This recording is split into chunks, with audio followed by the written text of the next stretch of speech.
Good morning dear student. Online teaching में आप सभी बच्चों का स्वागत है। बच्चों, आज हम अध्याय करने वाले हैं सर्वनाम, प्रोनाउन। ओके, तो हिंदी व्याकरण का चैप्टर नंबर 10 जो कि हमारा T4 में आ रहा है। तो आइए चलते हैं अपने नए अध्याय की तरफ जो कि सर्वनाम है। यहाँ पर देखिए, मैंने कुछ पंक्तियाँ लिखी हैं कि चित्रशा छठी कक्षा में पढ़ती है, चित्रशा हमेशा कक्षा में प्रथम आती है, अपनी बहन पूर्वा को पढ़ाती है, या उसकी माँ दफ्तर जाती हैं। तो यहाँ मैंने बार बार चित्रशा शब्द पर जोर दिया है। आप देख रहे हैं मैंने सर्कल बना रखा है, चित्रशा चित्रशा चित्रशा। तो हम इसकी जगह पर क्या कर सकते हैं, चित्रशा एक संज्ञा शब्द है, उसकी जगह पर हम कुछ अन्य शब्दों का इस्तेमाल कर सकते हैं और उनको लगाकर भी हम इन पंक्तियों को बना सकते हैं। ठीक है, अब वो पंक्तियाँ किस तरह की हैं देख लेते हैं। तो वह हमेशा कक्षा में प्रथम आती है, उसने अपनी बहन पूर्वा को पढ़ाया, उसकी माँ दफ्तर में काम करती है। तो यहाँ मैंने वह, उसने, उसकी इन शब्दों का यूज़ किया किसकी जगह पे, चित्रशा की जगह पे।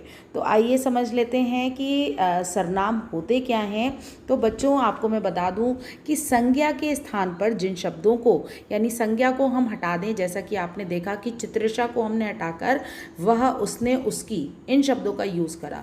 तो जब हम संज्ञा हटाकर जिन शब्दों का प्रयोग करते हैं या संज्ञा के स्थान पर जिन शब्दों का प्रयोग करते हैं वो सर्वनाम कहलाते हैं। अब इनमें मैं, तुम, वह, हम, यह, कौन, कुछ, क्या, सब बहुत सारे शब्द होते हैं। ठीक है, अब इसके भेद के बारे में जान लेते हैं कि सर्वनाम के आखिर कितने भेद होते हैं। तो बेटा एक बात हमेशा ध्यान रखना, जैसे संज्ञा के जो भेद हैं वो 3 हैं मुख्यतः।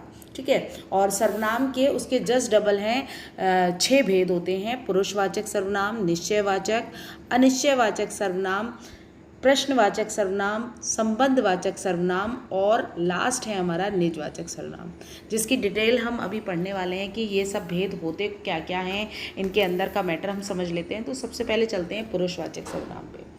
पुरुष का अर्थ होता है व्यक्ति, जो शब्द बोलने वाला, अर्थात वक्ता, जहाँ पर वक्ता, श्रोता और तीसरा, यानी आप ये समझ लीजिए कि पहला व्यक्ति जब अपने बारे में बात करता है, दूसरे के बारे में बात करता है, और जब भी 2 लोग मिलकर थर्ड के बारे में बात करते हैं। ठीक है, तो वो क्या होता है, वो पुरुषवाचक सर्वनाम होता है।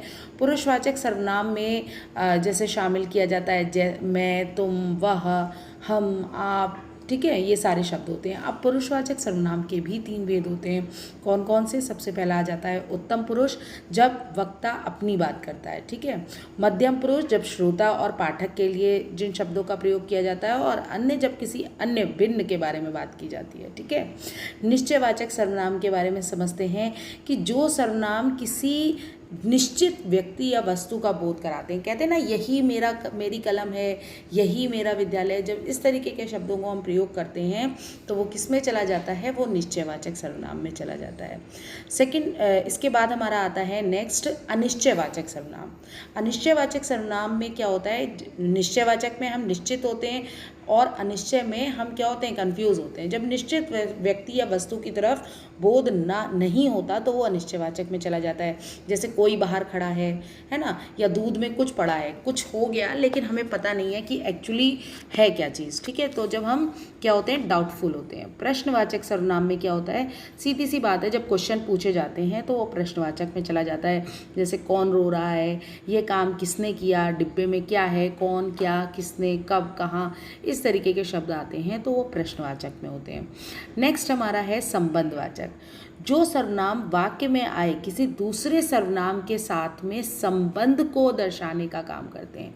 अब संबंध कैसे दर्शाए जाते हैं, जैसे कहते हैं ना, जैसा करोगे वैसा भरोगे, जो पढ़ेगा सो पास होगा, जिसकी फसल अच्छी होगी उसकी आमदनी भी अच्छी होगी। यानी जैसा वैसा, जो सो, जिसकी उसकी, ये आपस में रिलेट करते हैं। ठीक है, तो इस तरीके के शब्द जब आते हैं तो उन्हें किस में रख दिया जाता है, उन्हें रखा जाता है संबंधवाचक सर्वनाम में। ठीक है, लास्ट हमारा आ जाता है वो है निजवाचक सर्वनाम। निजवाचक सर्वनाम में बच्चों क्या होता है कि जब कर्ता जो है, कर्ता कौन होता है, जो क्रिया को कर रहा होता है, जब कर्ता स्वयं के लिए बात करे या अपने लिए बात करता है तो वो निजवाचक सर्वनाम हो जाता है। जैसे मैं ये काम स्वयं कर लूँगा, वह खुद आया था। तो बच्चों, इस अध्याय में मैंने जो आपको चीज़ें समझाई वो सबसे पहले तो संज्ञा क्या होता है, सर्वनाम क्या होता है, सर्वनाम के भेद कौन कौन से हैं, 6 हैं, क्योंकि संज्ञा के 3 हैं, सर्वनाम के जस्ट डबल हैं। और एक बात और ध्यान रखिए कि सर्वनाम जो है वो एक विकारी शब्द है, यानी वो चेंज होता रहता है। जैसे संज्ञा विकारी है वैसे ही सर्वनाम भी है।